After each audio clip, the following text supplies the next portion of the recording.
OK fans et bienvenue pour un autre preview pour les séries éliminatoires de la LNH 2022 et cette fois-ci, on s'attaque à la division métropolitaine dans la conférence de l'Est puisque on va faire un preview de la série qui va opposer les Rangers de New York aux Penguins de Pittsburgh, c'est-à-dire l'équipe numéro 2 au niveau de la métropolitaine et l'équipe numéro 3 au niveau de la métropolitaine.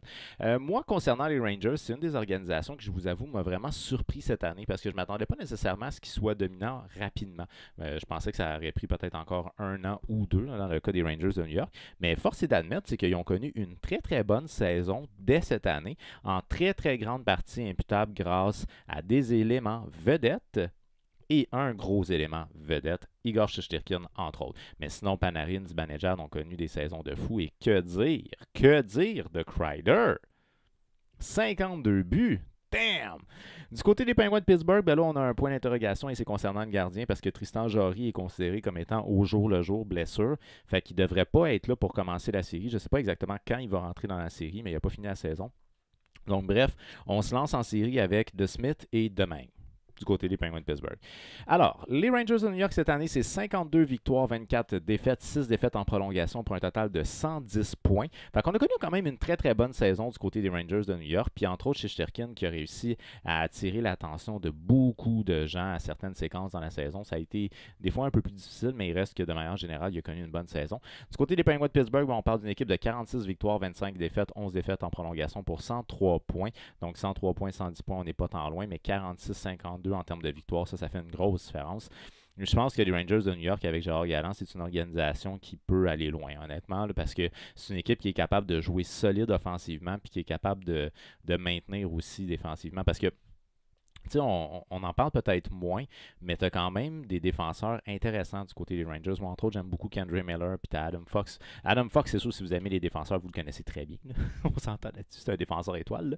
Mais c'est ça, on parle beaucoup du côté des Rangers de New York, de saison extraordinaire pour Panarin, puis Zibanejad et Kreider. Mais je pense que c'est quand même important de mentionner qu'on a des éléments qui sont aussi solides à d'autres positions.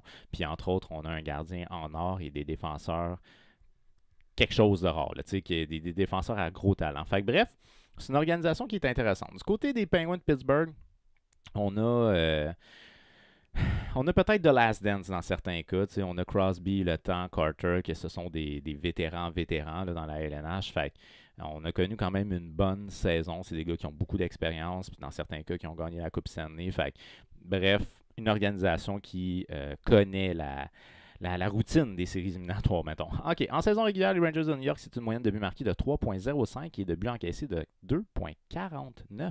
Alors, c'est très bien là, au niveau des moyennes générales pour ce qui est des buts marqués et des buts encaissés du côté des Rangers de New York. Par opposition, les Penguins de Pittsburgh, une moyenne de but marqué de 3,28 et encaissé de 2,71.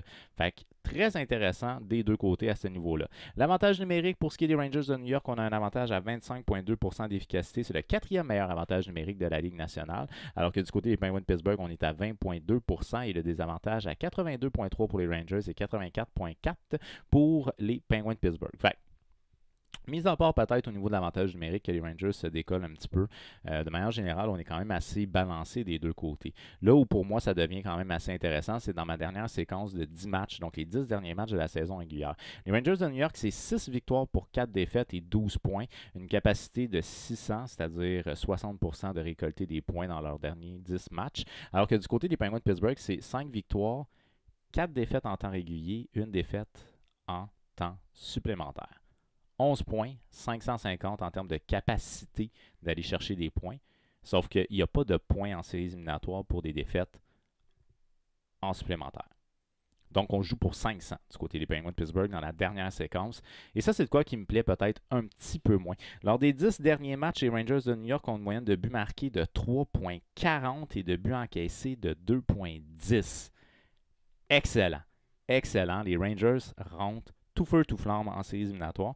Du côté des Penguins de Pittsburgh, une moyenne de 3,50 buts marqués, ce qui est très bon, mais une moyenne de 3,10 de buts encaissés. On a parfois un petit point d'interrogation au niveau de Jarry, mais assurément, dans le cas de Smith et Domingue, on n'a peut-être pas le meilleur duo, disons, de gardiens de but pour se lancer en séries éliminatoires du côté des Penguins, mais c'est une équipe expérimentée. Fait que, bref, il ne faut pas les compter comme battus. Ça, c'est le top 5 des Rangers de New York, le top 5 des Penguins de Pittsburgh. Fait que je pense qu'au niveau des deux top 5, on est quand même avantagés offensivement d'un côté plus que de l'autre, mais il en reste pas moins qu'en termes de pourcentage de moyenne de points par match, les Pingouins s'en sortent pas mal quand même. Là. Bon. On va commencer ici par les Rangers de New York. Le meilleur pointeur est assurément Artemi Panarin. 75 matchs, 22 passes, 22 buts, 74 passes. Il y a pratiquement un assist par match. 96 points pour Panarin. Ensuite de ça, le deuxième meilleur pointeur est Mika Zibanejad, 81 matchs, 29 buts, 52 passes pour 81 points, 1 point par match. Donc, on a deux joueurs qui font un point par match du côté des Rangers de New York. Et du côté des Penguins de Pittsburgh, ben, on a deux joueurs qui font plus de 1 point par match. C'est ça que je trouve qui est quand même intéressant du côté des Penguins. C'est peut-être plus ramené au niveau de points par match qui est plus intéressant. Mais il reste quand même que très bonne attaque. Par la suite, une saison exceptionnelle pour Chris Kreider cette année. 81 matchs, 52 buts. Wow! Franchement, là, toute une saison pour ce qui est de Chris Kreider. 25 assists, un peu moins vargeux au niveau des assists. C'est un total de 77 points. Ensuite de ça, on a le défenseur vedette Adam Fox en 78 matchs. Il a 11 buts, 63 passes pour 74 points. 74 points en 78 matchs, c'est excellent. Et on termine le tout avec Strome, 74 matchs, 21 buts, 33 passes pour 54 points. Fait que les Rangers de New York, c'est une organisation qui est capable de marquer des buts. Alors, c'est une organisation qui est capable, là, à 5 contre 5, comme en avantage numérique, d'être menaçante offensivement. Ensuite de ça, les Penguins de Pittsburgh. On a le meilleur pointeur, c'est Jake Gunzel, 76 matchs, 40 buts, 44 passes et 84 points. Quand même, une saison de 40 buts, c'est quand même pas négligeable. On va se le dire, là. C'est quelque chose qui... c'est une belle réussite là, du côté des Penguins de Pittsburgh. Ensuite de ça, c'est Nick Crosby qui a été blessé quand même une partie de la saison. 69 matchs, 31 buts, 53 passes pour 84 points. 84 points en 69 matchs. C'est good. 31 buts encore une fois pour Sidney Crosby, encore là, ça aussi, pour un gars qui n'a pas joué une saison complète, 31 buts, c'est très bon. Par la suite, on a le défenseur expérimenté Christopher Le Temps en troisième position chez les Pingouins. 78 matchs, 10 buts, 58 passes, 68 points. C'est le général à la défensive de cette organisation-là. Puis là, ce qui me fait peur un peu, c'est que les Pingouins, parce que lui, il faut qu'il renouvelle son contrat, les Pingouins voudraient diminuer son contrat. Et lui ne veut pas. Alors, ça se pourrait qu'il n'y ait pas de prochaine saison avec les Pingouins pour Christopher Le Temps. Fait que là, on va voir comment il va se comporter en séries éliminatoires. Mais en tant que tel, il n'y a peut-être pas une vision à long terme pour Christopher Le Temps avec les Penguins de Pittsburgh. Puis ça, c'est quelque chose qui est un peu plate. Là. Ça peut jouer dans la tête du joueur en séries éliminatoires. Ensuite de ça, le quatrième joueur, on a Russ, 60 matchs, 24 buts, 34 passes pour 58 points. Donc, on est près de 1 point par match avec 58 points en 60 matchs. Et on termine le tout avec le très vétéran Jeff Carter, 76 matchs, 19 buts, 26 passes, 45 points. Fait que c'est ça, c'est une organisation qui est expérimentée du côté des Penguins de Pittsburgh, alors que du côté des Rangers de New York, on a plusieurs jeunes qui peuvent amener quelque chose de très intéressant. On a des gars qui ne sont pas là en ce moment dans le top 5, mais on peut penser à des gars comme Lafrenière ou Kako, que c'est des gars qui peuvent sortir les mains. Là, fait que même s'ils ne sont pas dans le top 5, tu as des très très bons jeunes du côté des Rangers de New York, tu as beaucoup d'expérience du côté des Penguins de Pittsburgh. Les Penguins de Pittsburgh, c'est une équipe qui, souvent, ont fait ça. Ils ont rushé à rentrer en séries éliminatoires, puis finalement, un coup en série, ben, ils s'en sortent très bien. Fait que c'est peut-être ça qui va arriver. Peut-être pas, mais le point d'interrogation des gardiens, je l'aime pas du côté des Penguins. Alors, du côté des Rangers de New York, en termes de gardien de but, eh bien, on a tout un gardien en Igor Shesterkin. Alors, Igor Shesterkin, ça fait un beau duo avec Gorchev. Mais tu sais, Igor Shesterkin a sorti l'artillerie lourde, je dis bien, cette année. 53 matchs, 2,07, 935 d'efficacité. Wow! Quand une équipe est capable de compter sur un gardien de but qui est un gardien de but starter avec 935 d'efficacité, wow, t'es en business, mon ami. Alors, du côté des Rangers de New York, Igor Shesterkin, c'est comme le Messi venu des dieux. Puis, ben ça, je pense que pour eux, c'est vraiment une très, très bonne nouvelle parce que c'est une organisation qui est capable de compter des buts et ils ont un gardien qui est capable de faire plus que la job. Intéressant. L'homme qui a les yeux se bouge beaucoup. Je sais pas si vous en souvenez, là.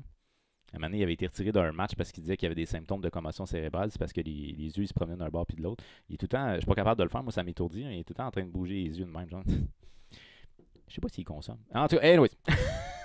Peu importe. Gorchev, deuxième gardien de but chez les Rangers de New York, 33 matchs, 2,92, 898 d'efficacité. Idéalement, on va continuer avec Shesterkin le plus longtemps qu'on peut. Mais je pense qu'il est capable d'en prendre Shesterkin. Puis très honnêtement, l'équipe n'a pas vraiment de raison d'utiliser son deuxième gardien de but. On a un starter qui est très bien établi. Du côté des Penguins de Pittsburgh, ben, c'est un petit peu plus compliqué. Dans le cas de Tristan Jarry, il est considéré au jour le jour. Je ne sais pas quand il va revenir exactement. Cette année, c'est 58 matchs, 2,42, 919, ce qui est quand même pas mauvais en termes de saison. Sauf que là, il va falloir qu'on commence avec Casey DeSmith. Lui, c'est 26 matchs cette année, 2,79, 914. Il n'a pas vu beaucoup d'activité cette année dans le cas de DeSmith. Fait que je sais pas. Moi, ça ne me met pas vraiment en confiance pour les Penguins de Pittsburgh. Puis tout dépendamment quand Tristan Jarry va arriver. Mais Tristan Jarry n'est pas nécessairement un gardien qui s'est beaucoup démarqué en séries éliminatoires. Fait que touché. Et le troisième gardien qui devrait théoriquement être le deuxième, donc l'auxiliaire pour commencer la série, c'est Louis Domingue. 2 matchs cette année dans la LNH, ou en tout cas avec les Penguins. 2,02, 952 d'efficacité. Mais en 2 matchs, l'échantillon est clairement pas assez important pour qu'on puisse vraiment juger ses performances cette année.